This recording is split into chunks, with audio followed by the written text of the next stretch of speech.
speaking a day after the police obstructed the Election Commission from conducting the ballot, saying the process was illegal. Here's Charles Haviland. They staged sit-in protests throughout the Maldives' cramped capital, Male.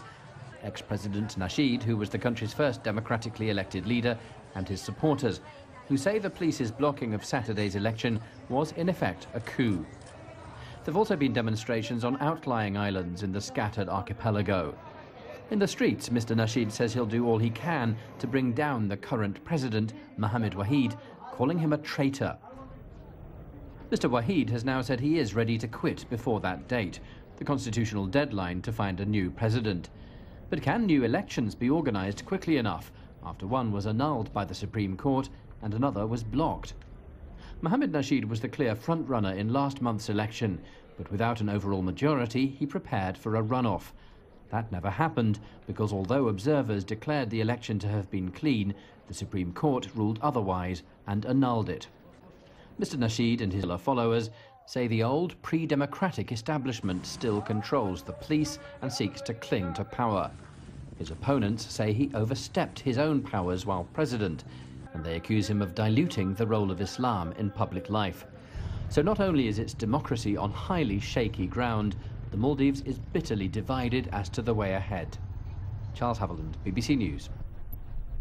Well, let's stay with that story. We're going to talk live now to the Maldives opposition party leader, Mohamed Nasheed, who Charles mentioned in his report there. Mr. Nasheed, why do you want to bring down the incumbent, given that he said on record, and Charles Haviland mentioned it in his report there, come this deadline of November the 11th, he will be gone anyway. So presumably whatever happens after that deadline, there will be a fresh election.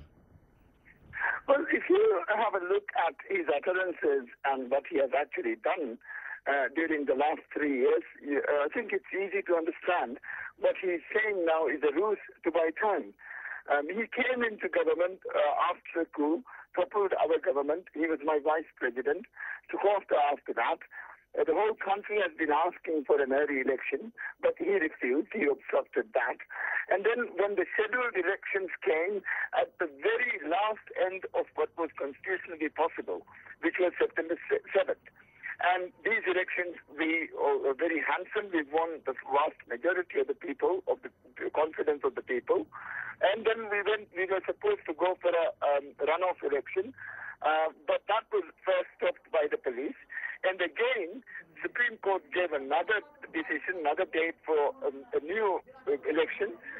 This again has been obstructed by the police. The police is very clearly saying that it is the president who has ordered them to stop the elections. Waheed is now saying that he ordered he did give the order because he felt that this would be in the best interest of the country. Okay, that's the story today. Just to interrupt you for a second, sir, that's the story today. There is talk of a new election being staged on October the 26th. Assuming for a second that it could take place so very, very quickly, would you accept that? Well, any election, we are very ready to go and we are very ready to face any election at any time. What I'm trying to impress upon the international community is that these dates and these suggestions are not with intentions to do them, but they are just simply to buy time and so that he can remain in government until after November 11th, and after that, that we have a constitutional void where anyone can remain as the head of state. Mohamed Nasheed, leader of the Democratic Party there in the Maldives. Mr. Nasheed, thank you for talking to us. Do stay with us here on BBC World News. Still to come.